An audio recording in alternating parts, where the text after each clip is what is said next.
This is India's #1 news network, and you're watching News 9. English news as it should be.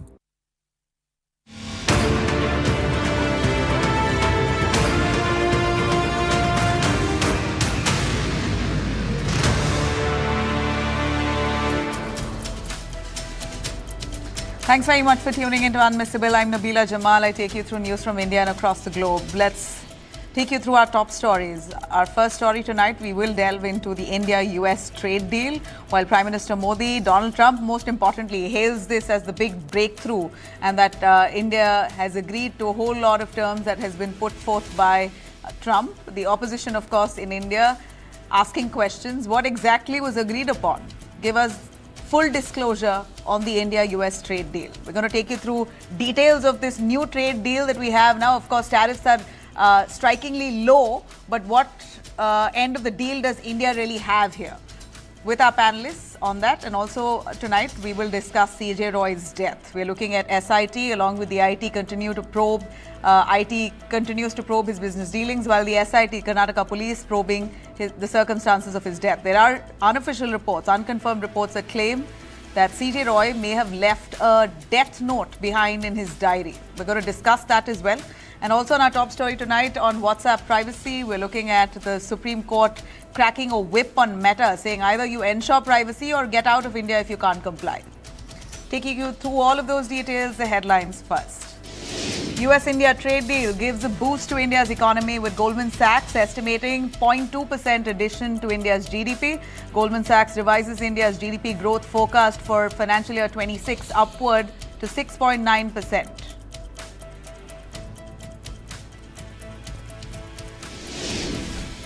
BJP leader Yumnam Khemchand Singh, elected Manipur BJP legislative party leader, set to take oath as Manipur's chief minister after president's rule. Post vacant since Biren Singh resigned February 2025 amid ethnic violence. Governance to transition back to elected BJP leadership.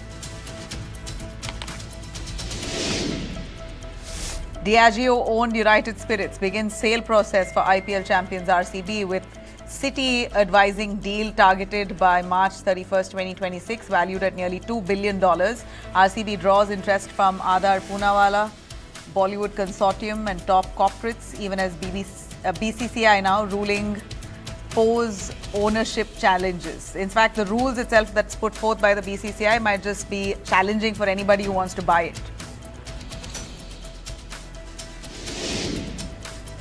CBI charge sheet reveals Harsh. We're looking at a diary there, a fresh diary, proxy for Bole Baba diary, supplied tainted ghee to TTD in February 2019. The SIT finds systemic corruption, fake documents used to bypass quality checks, and confirmation of vegetable oil adulteration.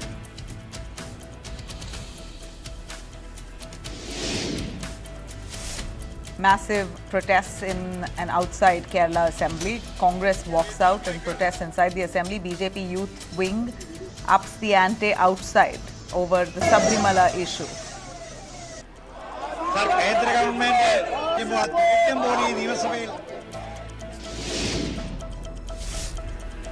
Russia's first reaction on India-US trade deal. Kremlin reacts to Trump's no Russian oil purchase claims.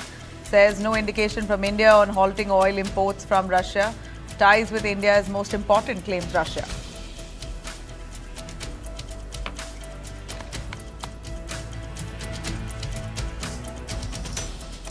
All right, well, let's take you through our top story tonight on India-US trade deal. We're looking at markets in the green today after the big breakthrough between India and the United States when it comes to trade. The deadlock has finally ended and India appears to have got a fair deal.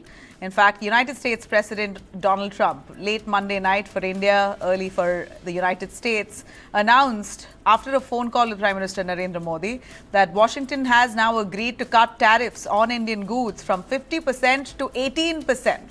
Looks absolutely a win-win for India. That's a big relief for Indian exporters, especially in key sectors like engineering goods, textiles, chemicals, and auto components.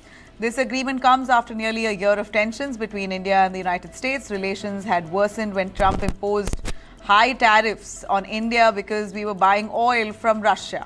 Now, Trump says two sides have worked out a compromise, that's India and US have worked out a compromise. And here's what Trump says. He says that India now has decided to reduce its dependence on Russian oil, something that India has not said. So, which is why it gets tricky. This India-US trade deal is not as clear as it's aimed to be, because there are several questions being asked of India. Did we really agree to not purchase oil from Russia? India says no, but Trump says we did. Trump says India has refused to, India at least will now move away from Russian oil and instead purchase oil from the United States, and more, that we will purchase coal, gas and oil from the United States going forward. This is what Trump says, his administration says. He has even suggested that India may begin importing oil from Venezuela now that US sanctions have been lifted. Things that India has not said, but Trump is saying.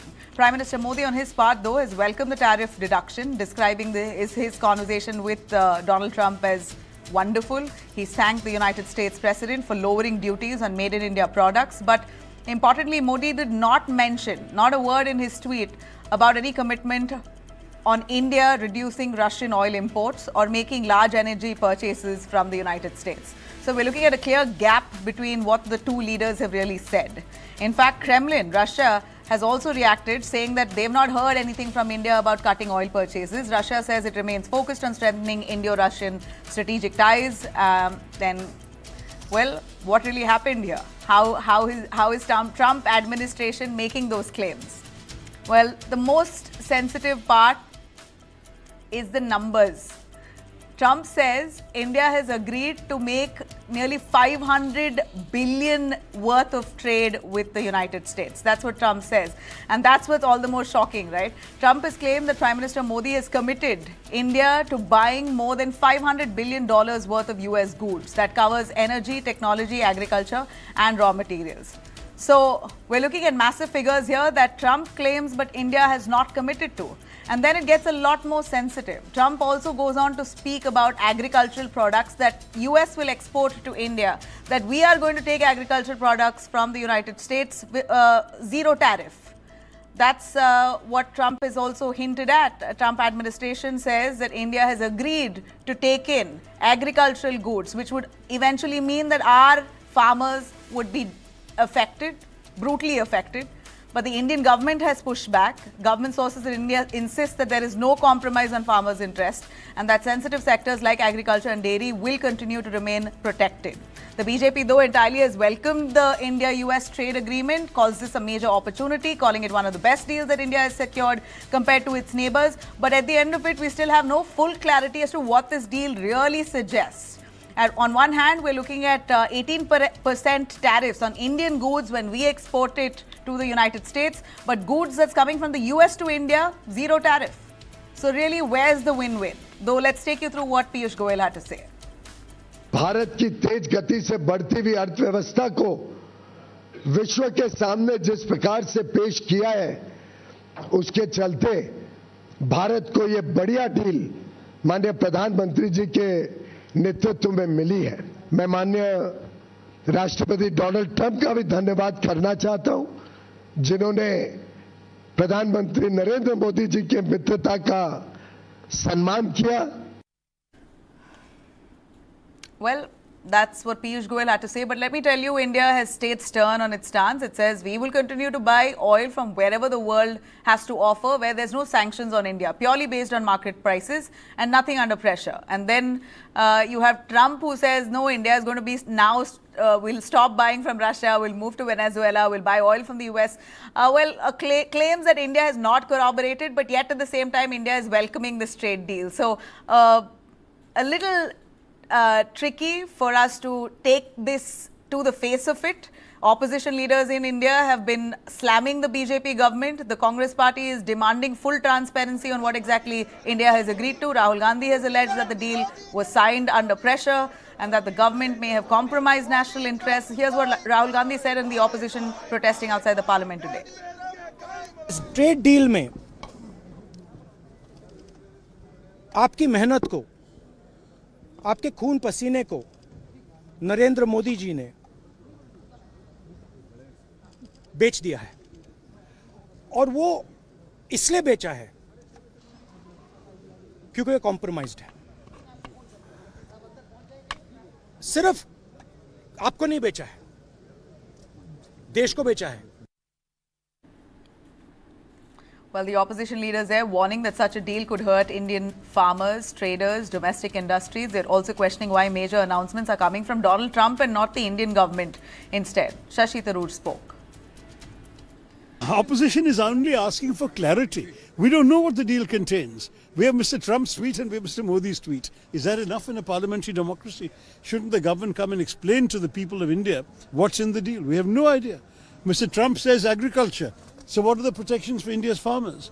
Mr. Trump says 500 billion. Our entire import bill is 700 billion. So are we going to stop buying from every other country and only buy from America? We need clarity. That's all. We just want to know. We would love to celebrate good news if it is good news. But please give us the details and we know whether we should celebrate.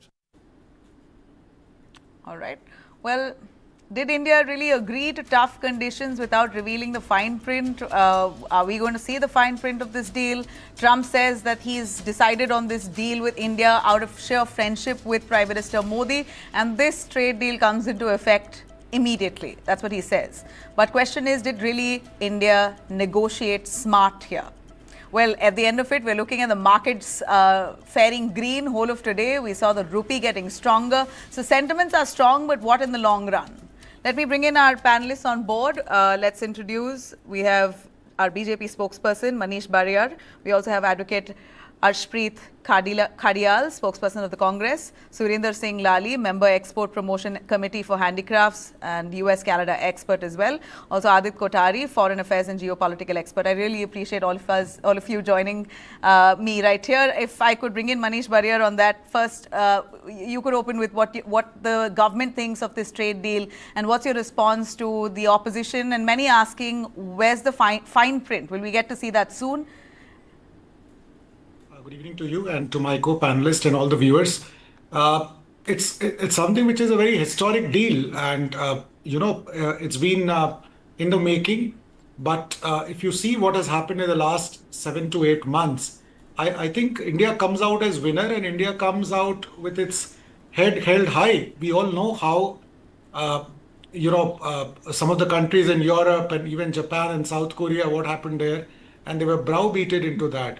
But we withstood the pressure, and I think you see that as a result of that we've had this kind of amazing trade deal where both the countries come out winner. I would not like to say that it's something which is one way or the other, and especially if you look at India has a trade surplus of 45 to 50 billion dollars.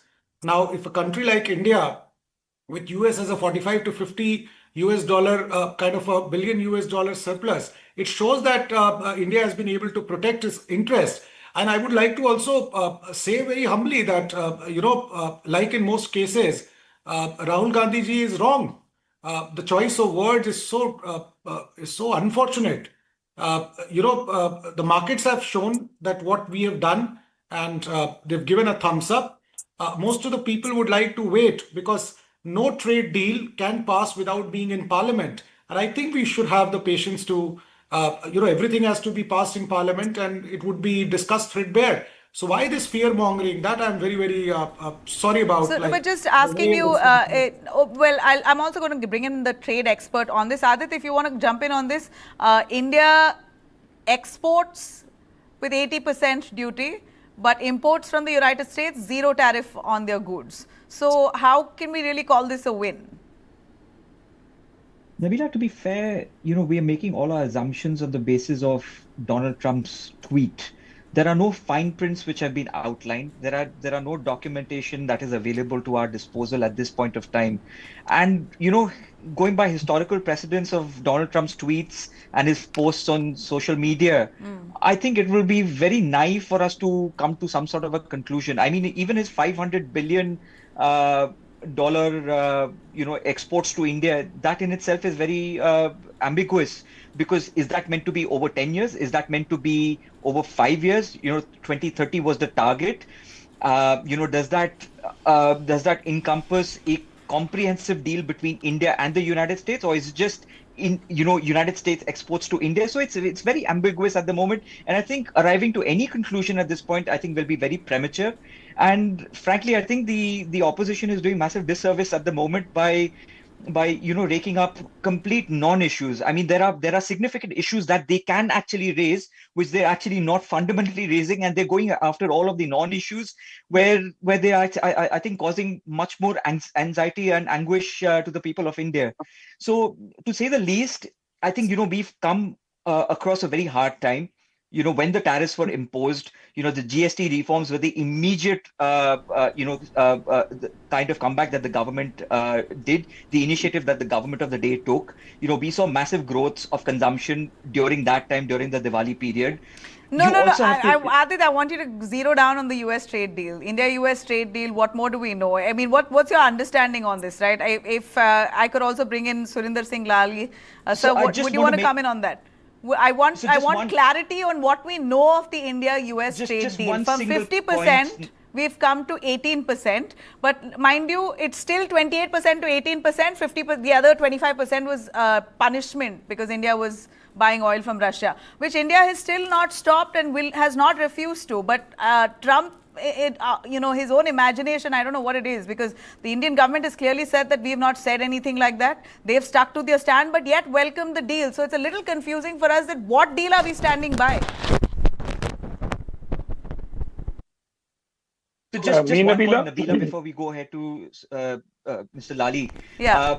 The red lines of India, which is the agri industry and the dairy. I think Mr. Goyal has come out to say clearly, those red lines are not being breached, and, significant amount of protections will still be available to our predominant concerned sectors. So I don't understand why, there is so much of noise being made about that particular aspect. Also, from a trade deal perspective, you also have to look at the competitive environment. UK, from where I am, we had a 0% deal with the United States. Now the base rate is 10%. So the base tariff rate is 10%. Amongst the competitive countries, the South Asian countries and the Southeast Asian countries, India is coming out the strongest at the point. Yes, 18% is higher than 0%, but it is still lower than 20% and 30% and 21%. So competitively, India is at a relative competitive position, which I think we should be celebrating in the grand scheme of things. Thanks, Nabila. Okay.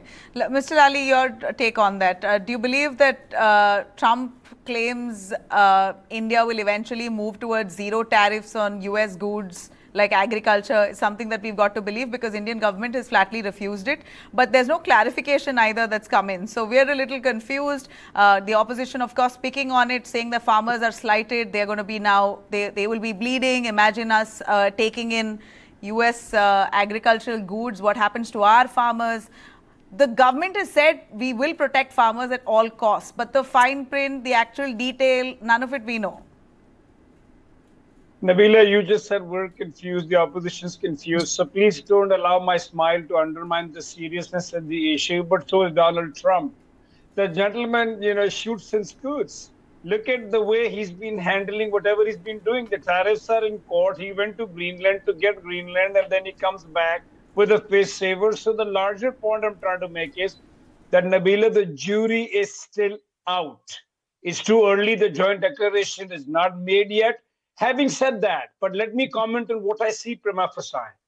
As an Indian, and despite being totally apolitical, I'm feeling proud as an Indian, because Donald Trump administration and what he calls his kitchen cabinet, they tried to provoke India in every possible manner. It was an invite to antagonize and call us the Maharaja of tariff and a dead economy. And look what has happened. It has just come back, the entire circle, they've come back to us. So while I'm still going to wait, the jury's out, but thus far, the silver lining, Nabila, is that he gave us European Union as a collateral gift.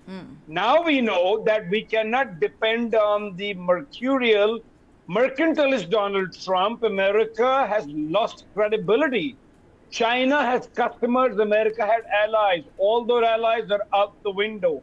27 of them under the European Union came to India and signed the mother of all deals. Now we're looking at 27 countries, the second largest economy in the world, and Fortunately, now 27 heads of state, we are not dependent on the mood swings of one individual who gets up and says reciprocal tariffs. I mean, I thought Donald Trump has good English, and I've lived in America for very long. Reciprocity does not mean that 0% and 18%. Now, what sort of English is that? So for me, getting back to the larger issue is that the jury's out. We'll keep debating on it, but thus far, the United States has come full circle, and now he needs a face saver. So everybody's confused in the United States, and Donald Trump, please understand, this is not the end of it, even what Donald Trump says, because he has his back against the wall in terms of the Epstein files, in terms of calling National Guard into the country, in terms of inflations, and the tariffs are still in court. So the last word, Nabila, has yet to be said on this. But thus far, the Indian government, under the able leadership of Prime Minister Narendra Modi, made a point that we did not succumb to the pressure. In fact, we went out sideways and built more plan Bs and Cs instead of being dependent on the mood swings of the most powerful man who has his button, hand on the nuclear button. So thus far, not much has been. We are still wait, but so far, so good. Okay. Arshdeep, if I could come to you, why assume pressure now without really seeing the final agreement? If you have to compare India with other countries, let me tell you, China now bears 34% of tariffs against the United States. You have Pakistan with 19%. India is still less, right? Better than us is only European Union, Japan and South Korea. So with a whimsical Donald Trump who's hopping around slapping tariffs on every country, India is that way pulled off a fairly good deal, don't you think, in comparison? Thank you for the question. All the Namaste Trump events, Howdy Modi events, Ab ki baar Trump Sarkar, all those hugs, all those statements, and what do we get? 18% tariffs. And Mr. Modi thanks Donald Trump for this. Is this what we have come to? I mean, 0% tariff is good. 18% is not good. And what you are reportedly willing to give to US, 0% tariffs, that is considered good. You are giving them the best parting gift, but you are not willing to do anything for the people of India. I want to ask the Bharatiya Janata Party's government, the BJP's regime, that the US president has categorically said that Modi has agreed to stop buying Russian oil from Russia, and therefore he'd start buying it from US and Venezuela. And we want to ask the Bharatiya Janata Party government, why are you not rebutting it if what he is saying is not true? Back in the day, he said, on the basis of trade, I got the ceasefire done between India and Pakistan. You did not say anything. He said it, he kept on saying it to the world that he got it done. So I want to ask the Bharatiya Janata Party. He's also said that because of Mr. Modi's request, the trade deal is finally coming to an effect. We want to ask the Bharatiya Janata Party, how do we believe that what he's saying is not true? There's only one way. If Mr. Modi says he's being misquoted, if Mr. Modi rebuts it, but Mr. Modi hasn't uttered a word, neither at the time of ceasefire when Mr. Trump was saying it again and again to the world, when he was saying that if you want trade to happen, you'll have to do a ceasefire. Mr. Modi didn't once say anything on that. Today, when he's saying all these things, Mr. Modi is not saying that I'm being misquoted, that I haven't said these things. Why not? Why the Bharatiya Janata Party ought to tell us. And number two, on one hand, they talk about Make in India. They talk of Skill India. They talk of Digital India. They talk of so many things. And on the other hand, has the Bharatiya Janata Party not agreed that India would buy $500 billion products from America? And when it comes to our farmers, when it comes to our industries, when it comes to the people of India, the traders of India, why has the Bharatiya Janata Party compromised on their interest? Why do you not do anything about that? Because they are saying that we'll protect the interest of the farmers. We don't want ankade. We do not want statements only. We want action on the ground. And Mr. Modi, back in the day, had said we'll double the farmers' income by 2022. That did not happen. How do we believe that this will happen? Parliament happens to be a temple of democracy. It is our temple of democracy. Democracy is of the people, for the people, by the people, not of the BJP, for the BJP, by the BJP. So what possible problem do you have in coming out to the parliament? Why do you not have transparency? Why do you not have accountability? Why do you not want to take the parliament into confidence? Maybe our BJP spokesperson clearly says that it's going to come. There will be a conversation in the parliament soon. Should we wait? When? Should Why we so wait? much delay? Why Well, dilly-dally? It's such an important we issue. Our rather farmers are delay than not concerned. have the deal. At Our least the deal farmers- got done. The our deal got farmers are done for the concerned. moment. My only request is, our farmers are concerned, our traders are concerned, our industry is concerned, our economy is concerned, the people of India are concerned, our future is concerned. We do not want this dilly-dallying. We do not want these delays. Please, the Bharatiya Janata Party, if you have, party interest comes first for you. What of nation's interest? What of India's interest? Why does the Bharatiya Janata Party not prioritize nation's interest instead of prioritizing the party's interest? So, No, please, by Arshpreet, now the it fact already that should have- Indian by traders now have the been parliament bleeding already for should have so been taken long, to it's been confidence. much over a year that there's been tensions between India and the United States. Our exporters, our traders have been bleeding. This trade deal has come as a relief for them. It's a ray of hope that things are moving forward. The markets are showing green. The rupee has gotten stronger. So there is a strong sentiment How towards... strong? How strong? What's the value of rupee Oh, today? please. If you have to compare it with, let's not ask how strong. It's still better than what it was, right? I can't give you a specific. I mean, really, is that what we are going to say? This is what we need. This is good. This is better. No, in a situation like this, it's absolutely better. I'm sorry, I do not agree. When people of India say that they cannot afford it, Mr. Modi needs to hear it. The Bharatiya Janata Party ought to hear it. We are suffering setbacks one after Arshpreet, another. what do you and think? They say it is what better. do you think Prime Minister Modi should have done? What do you think he should have done? Well, number one, he should have ensured that the parliament was taken into confidence before saying anything or doing anything. Number two, Mr. Modi ought to do some press conferences. In the last 11 years, he has done none. Zero. Man Ki Baat, he has been imposing it on the country. Don't go into but rhetoric. when would he hear the country's Man Ki Baat? Tell us how When could he would have he better hear the handled the country's trade Man deal? Ki Baat? Now I'm asking you, Is how what could we're asking. how could he have better handled the trade deal in your view? Well, that's exactly what I'm talking about. अपने मन की बात छोड़ के देश के मन की बात सुने. Bring it about in the parliament, discuss it with the opposition. Opposition has a lot of experience to offer. Then we should all go as one. The Bharatiya Janata Party's failures and blunders have landed us into all these tariffs, have landed us into all these blunders and fiascos. We do not want any more of them. We want development. We want growth. And what the Bharatiya Janata Party is doing today, thanking it for 18% tariffs, that is not growth. 0% tariffs is growth. Look, okay, would you at least appreciate that India wasn't staying lull? You were quoting China. Yeah. Did China not come up with counter tariffs? Should we not come with counter tariffs? If they impose 50% tariffs on us, why do we not go for 100? Why do we not go for a 150? If they're coming to 18%, why do we not go for 20 on them? Why are we going for 0 and they're coming up for 18? We are having we are basically having the losing side. We are on the losing side. And the Bharatiya Janata Party, instead of addressing the issue, they have only been diverting, dodging and deflecting. Nothing under the same Bharatiya Janata Party, we've just signed the EU deal. So what of the US deal? Do we not talk of the US deal? No, we will talk about it. But is it so? $500 billion. But it's easy for you to let that go.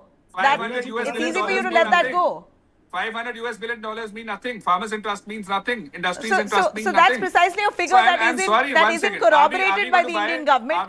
Which is why, of course, now see, look. Are we going to buy oil from US now? I agree with what you're saying. The information is so ambiguous. It's very difficult right now for even the BJP to counter. So clearly, you have a lot of ammunition here. That said, if I could bring in Manish Barrier on that. Manish, $500 billion trade, that's what Trump has said, and there's no counter yet. Even Piyush Goyal spoke, but he only spoke about criticism from the opposition, saying that it's disgraceful, it's such a tragedy that the opposition thinks that way, etc. But nothing to the bottom of it. What do we know of the trade deal? What better do we know of this?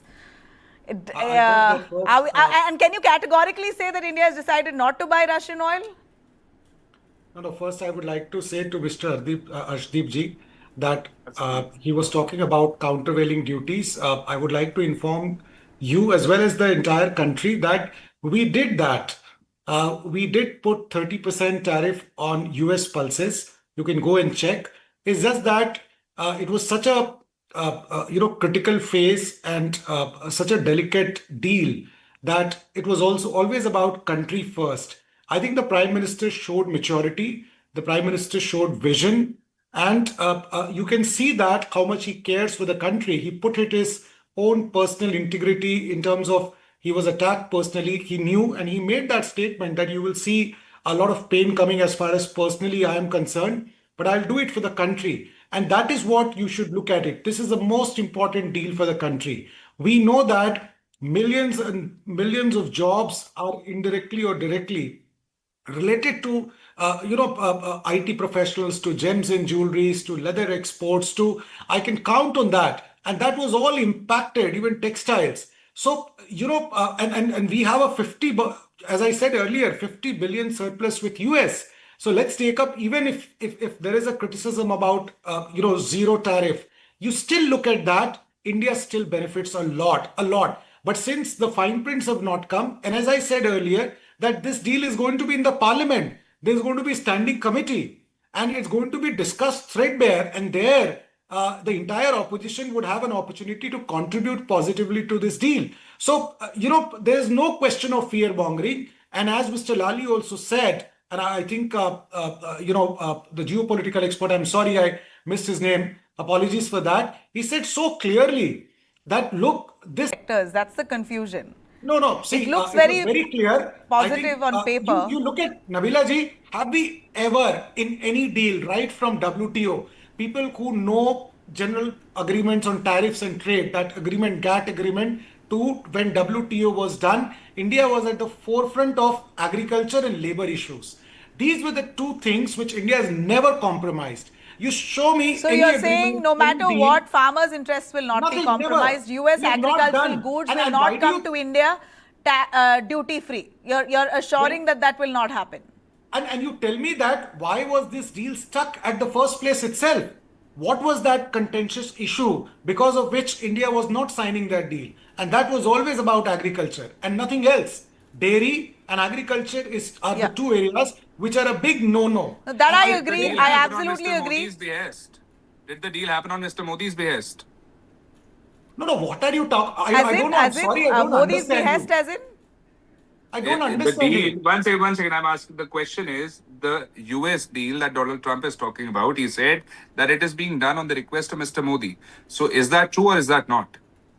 He says out of friendship. When it comes to country, these are just the agents. It's about one country to another. I'm sure you understand, Arshdeep ji, that these are deals which are going to be there in existence for 50, 100, 200 years.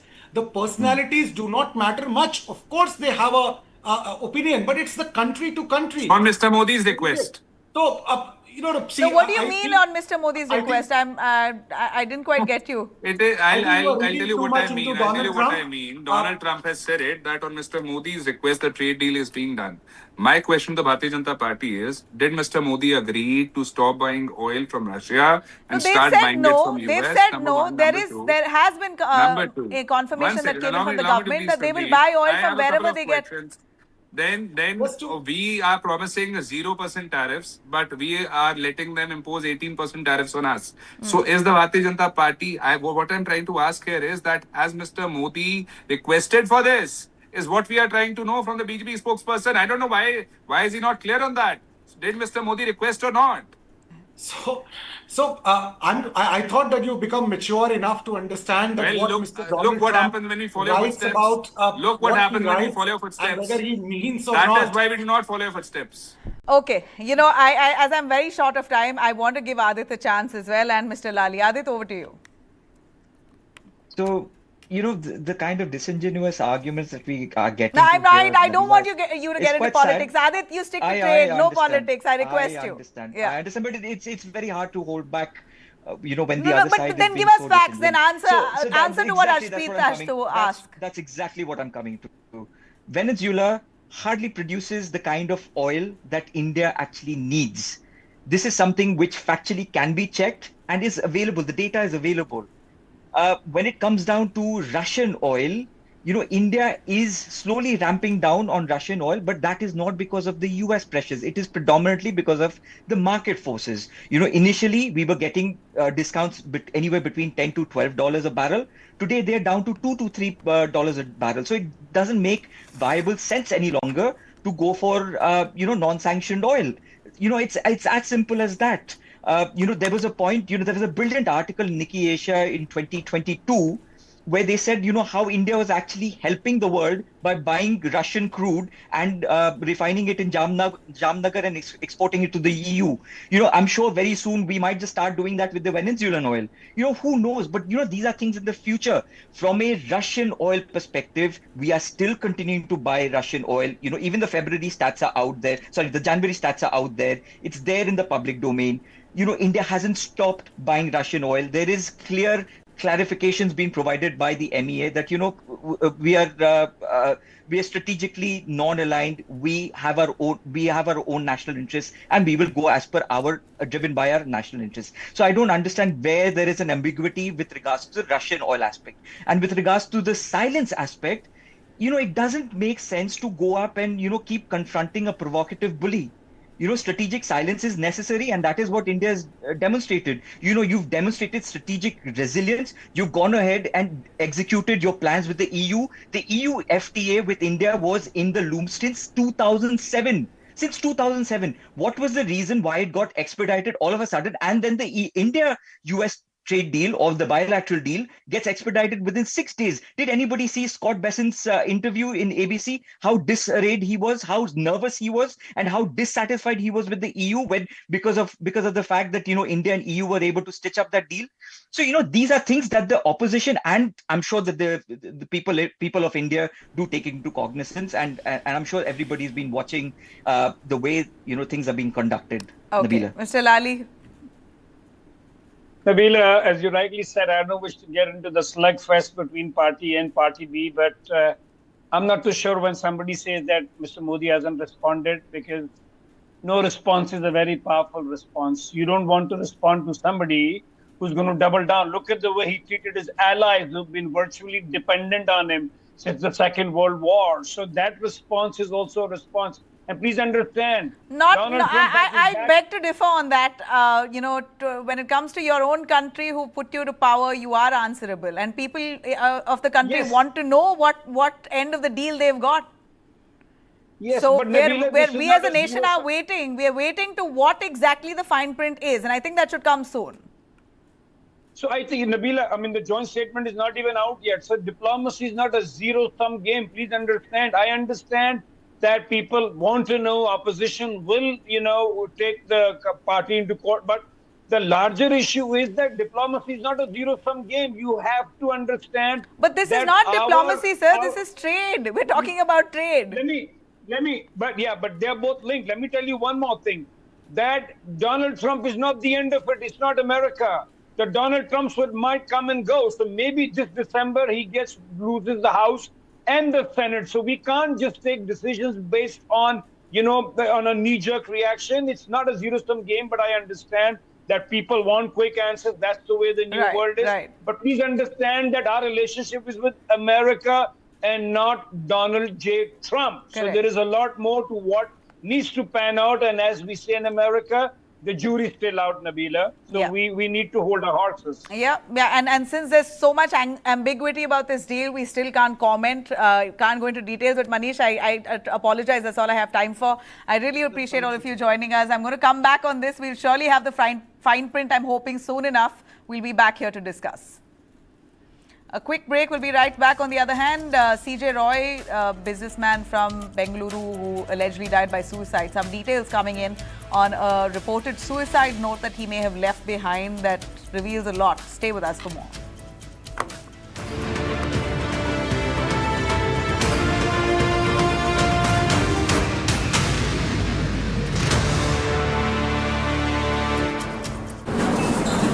जब विकास जी के liver का operation हुआ तो policy बाजार की team ने hospital पहुंचकर 50 लाख रुपए का क्लेम अप्रूव करवाने में पूरी हेल्प की। पॉलिसी बाजार पर 1 करोड़ का हेल्थ इंश्योरेंस सिर्फ 550 रुपए महीने से शुरू। रिश्तों को रंग दो, दुनिया को रंग दो। Birla opus paints. रश्मि, ये मैडम बड़े शहर से छोटे शहर बसने जा रही है, बताओ। छोटे छोटे शहरों में ही तो है बड़े बड़े अखाड़े। नए नए दावपेच सीखेगी और फ्यूचर में मेडल जीतेगी। पर बेटा इनका फ्यूचर? बड़े पापा, SBI लाइफ से इनका फ्यूचर सिक्योर है। अभी तो इसकी जीत का इरादा पक्का है। करो पूरे अपने इरादे, अपनों से किए सभी वादे। SBI लाइफ अपने लिए, अपनों के लिए। Every champion's journey starts with second thoughts. क्या हुआ? Till they see it's possible and there is someone who truly believes in them. एक दिन बहुत बड़ा आदमी बनना है ना? Orchids, the international school, raising 85,000 champions across India.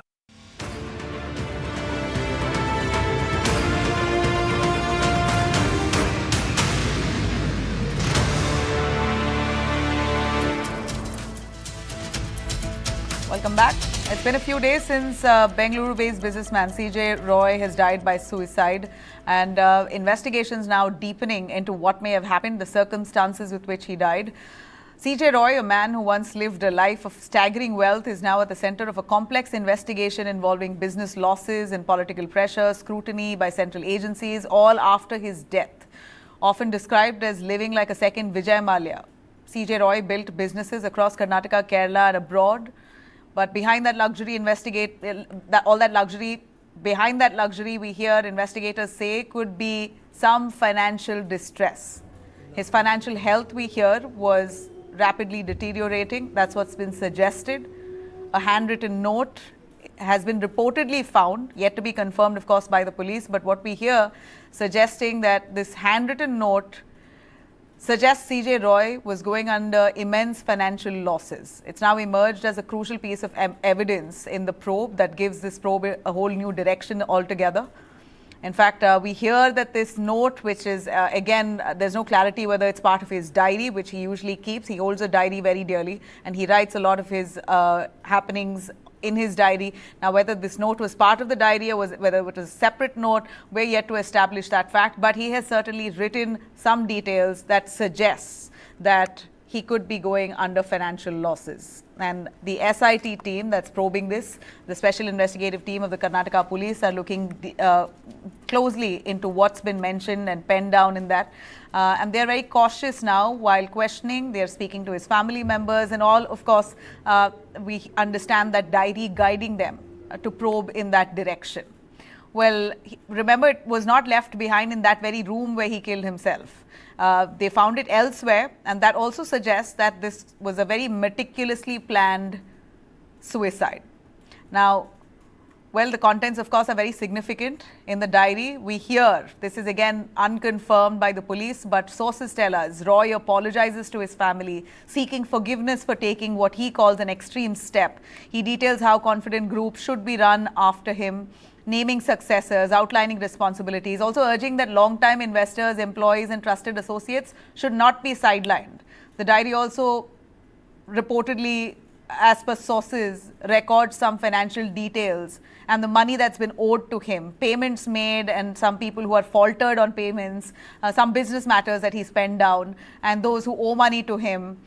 That's all now being cross-verified by the investigators, Karnataka Police leading that investigation. Sources say that Roy had earlier shared many of these details with his wife and had spoken openly in a recent YouTube interview as well about her involvement in his business affairs.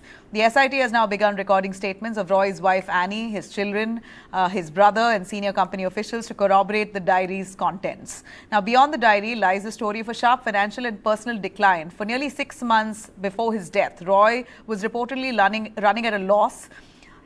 He was hit by some failed projects that really didn't take off, lavish spending, of course, and mounting investor pressure. Police say that he did not take bank loans. Instead, several projects were allegedly funded by politicians. Investments now are under scrutiny as well over the source of the funds. As projects failed and returns dried up, pressure mounted. A Kerala-based politician is said to have demanded the money back as well, even as the central agencies, including the Income Tax Department, began probing Roy's finances. It came like a double dent. So caught between the political demands and agency scrutiny, investigators believe Roy really struggled to really explain how his business was funded, and he wasn't able to basically corroborate and bring evidence to the investigators who were asking for it. The fear of exposure appears to have taken a severe psychological toll. This is what's been suggested by investigative authorities' sources, though they have not confirmed any of this detail, but this is what we hear from our verified sources on the ground. Investigation has also thrown up some very grey areas. There are contradictions in witness statements about Roy's movements on the day of his death. CCTV cameras near his cabin were not functioning. It remains unclear whether Roy met income tax officials shortly before the incident. Police have ruled out any forced entry into his cabin. There was no argument with anyone he had that day, but we hear that IT sleuths were there to collect documentation, but still no clarity on what the actual conversation on that very day was. Amid the family's allegations, it appears the family claims income tax pressure drove Roy to suicide. Karnataka Home Minister G. Parmeshwara has urged caution, saying that it is premature now to draw any conclusion with this regard until probe is complete. Listen in. ರಾಜ್ಯ ಮಟ್ಟದಲ್ಲಿ ಒಂದು SIT ಮಾಡಿದ್ದೀವಿ. ಆ SIT ತನಿಖೆ ಪ್ರಾರಂಭ ಮಾಡಿದ್ದಾರೆ. ಅದರಲ್ಲಿ ಏನು ಬರುತ್ತೆ ವರದಿ ಅದನ್ನ ನೋಡಿ ಆನಂತರ ನಾವು ತೀರ್ಮಾನಗಳು ಮಾಡ್ತೀವಿ. ಅಲ್ಲ ಈಗ ಅವರು ಪ್ರಾರಂಭ ಮಾಡಿದ್ದಾರೆ, ಇನ್ವೆಸ್ಟಿಗೇಷನ್ ಪ್ರಾರಂಭ ಮಾಡಿದ್ದಾರೆ.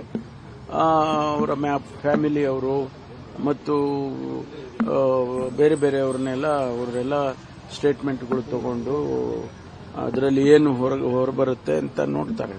ಅದೆಲ್ಲ ತನಿಖೆ ಸಂಪೂರ್ಣ ಆದ್ಮೇಲೆ ಗೊತ್ತಾಗುತ್ತೆ. ಸಂಪೂರ್ಣ ಆಗದೇ ಇರೋ ಮುಂಚೆನೆ ನಾವು ಹೇಳಕ್ ಬರೋದಿಲ್ಲ. ಇದೇ ಕಾರಣಕ್ಕೆ ಆಗಿದೆ ಅಂತ ಹೇಳಿ ಹೇಳಕ್ ಬರೋದಿಲ್ಲ. Well, investigation now continues. Was C.J. Roy really driven to this extreme step by circumstances closing in on him, or is there more to this tragedy than meets the eye?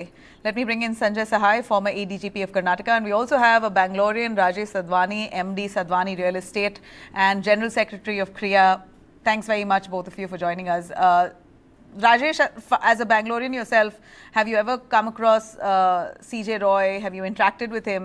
And what more do we know of his business? The Confident Group, as a real estate person yourself, how much of a reputation did it have in the fraternity? Thanks, Nabila, for having me on the show.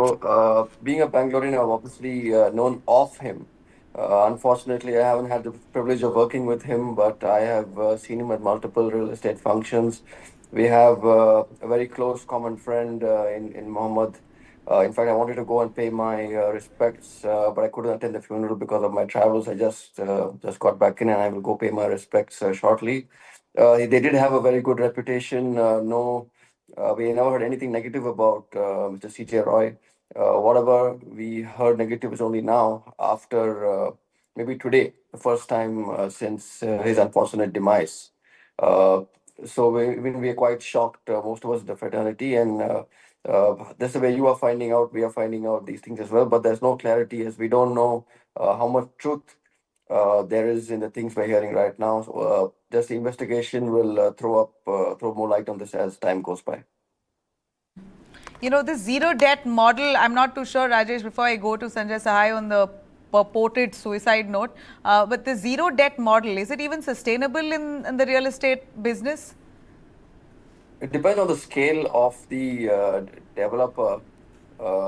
When someone is starting off as a startup and as they're growing, it is sustainable, but in the long run, leverage is obviously something every developer has to take in order to grow. If you see every large developer, all the listed companies, at some point they have been leveraged, and even now they continue to leverage as and when they need to. That's the only way you can scale up a business. There is no other way. Mr. Sanjay Sahai, your take on this, where we're hearing so many different versions of a suicide note, and then you have, few other news agencies saying there's no suicide note. Sources on the ground saying there indeed is, and it's a 9-page note, or, that 9 pages of his diary that is filled with a lot of details of his business, and also how he's apologizing to his family to take the extreme step, and he couldn't probably bear the financial distress he was going through towards the end. And he had no answers to give because politicians had funded his business largely. He did not want to reveal their names, so ultimately he claimed his life. Now, but this is so tricky because, you know, for us also as a channel to be reporting on this, while strong sources on the ground suggest indeed there was a suicide note, there's no revelation. I mean, if there was a suicide note, it should have come out by now. See, either there was a suicide note or there was no suicide Yeah. note. And if there is kite flying going on, I think deliberately it is allowed by SIT and the Income Tax Department for the kite flying to happen for reasons best known to them. What is written in the diary cannot be a suicide note to start with. And as my esteemed panelist has been talking about, so growth and zero debt model are inherently contradictory in business of any kind, which is capital intensive. So that was the first red herring from where the whole thing started.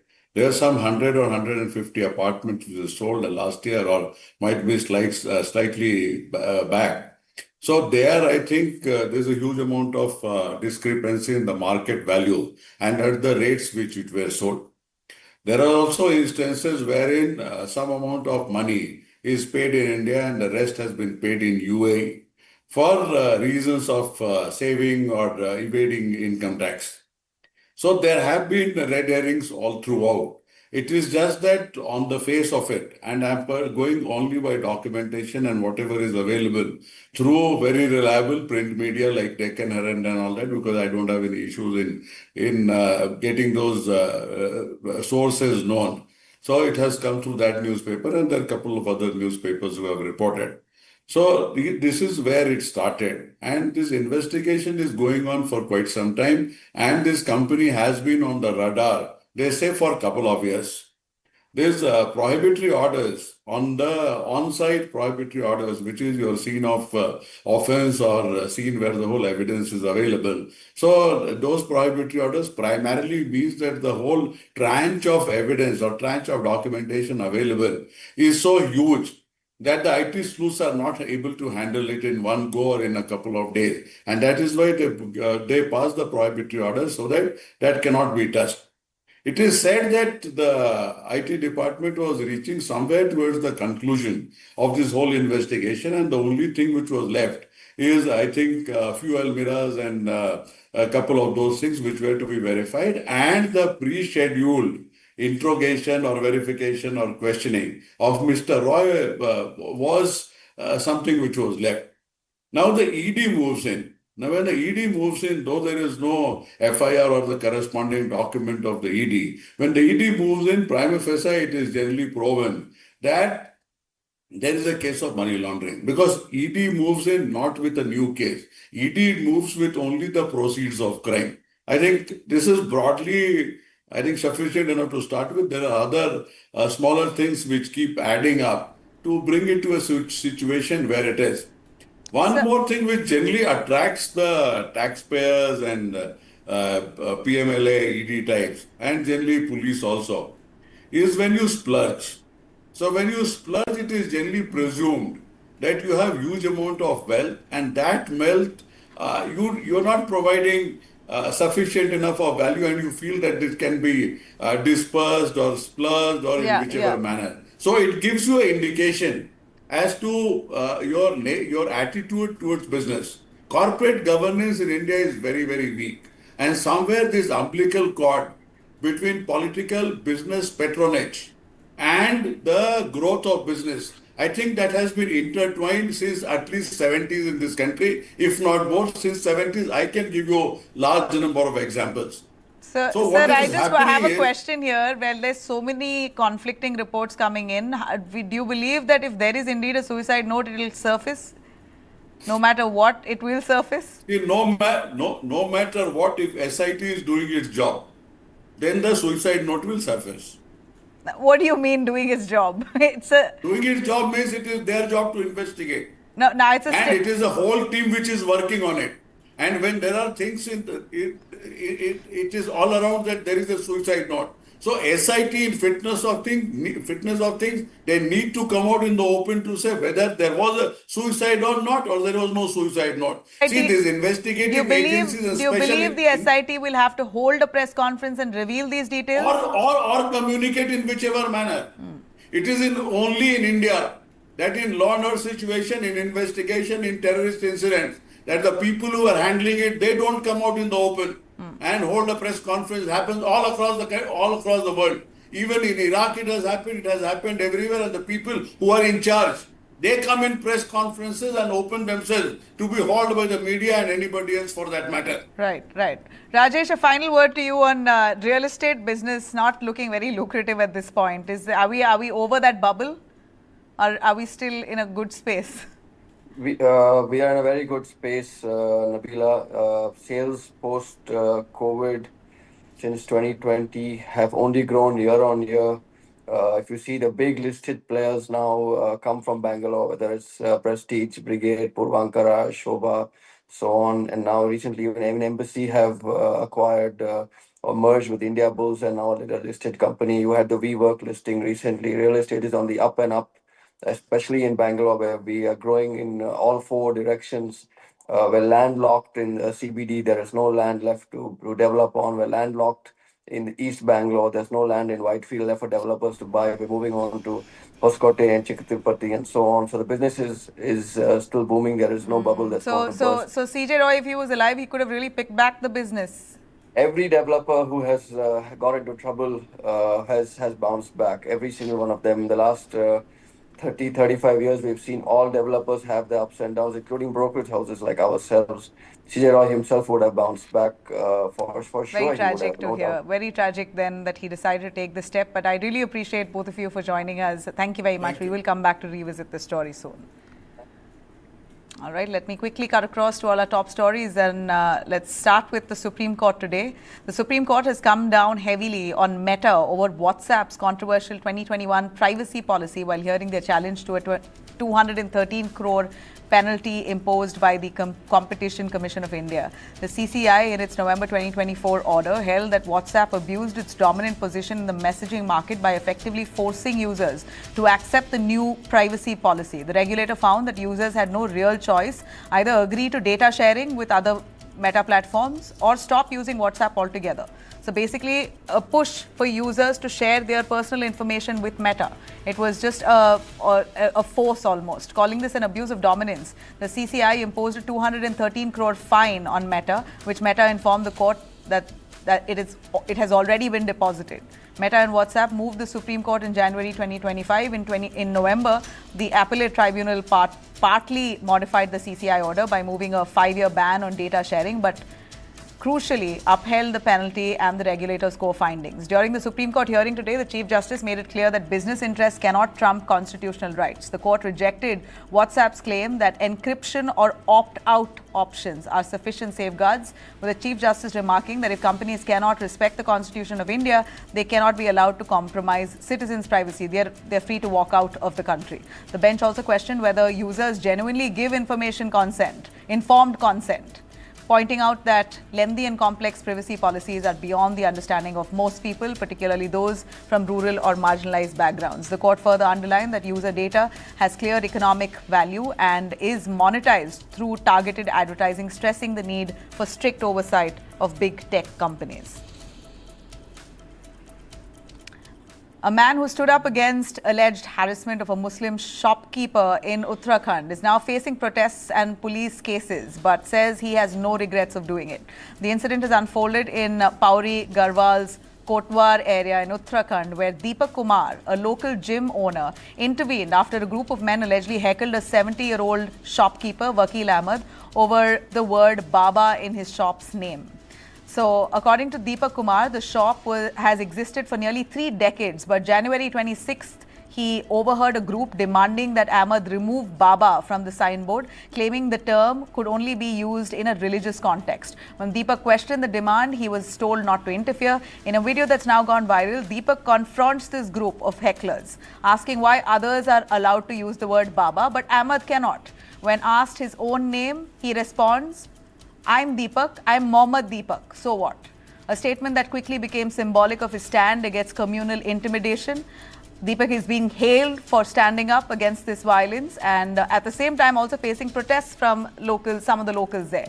Days later, protests were held against Deepak in Kotwar with slogans raised by supporters of the Bajrang Dal against him. Police have since registered 3 cases linked to the controversy. Uttarakhand police has now issued a strong warning against any attempts to disturb communal harmony and has held a peace meeting involving representatives from all communities. Police and PAC personnel remain on alert there. Speaking out, Deepak Kumar has said that he intervened only to stop misbehavior and had no political motive here. He's questioned why action was taken against him when, according to him, the confrontation began with the harassment of the shopkeeper. So imagine a man who really stood up against this kind of communal harassment gets targeted even by the police there.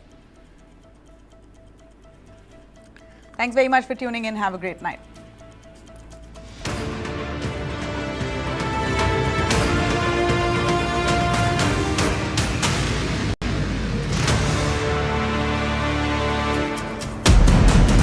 This isn't a trail of peace.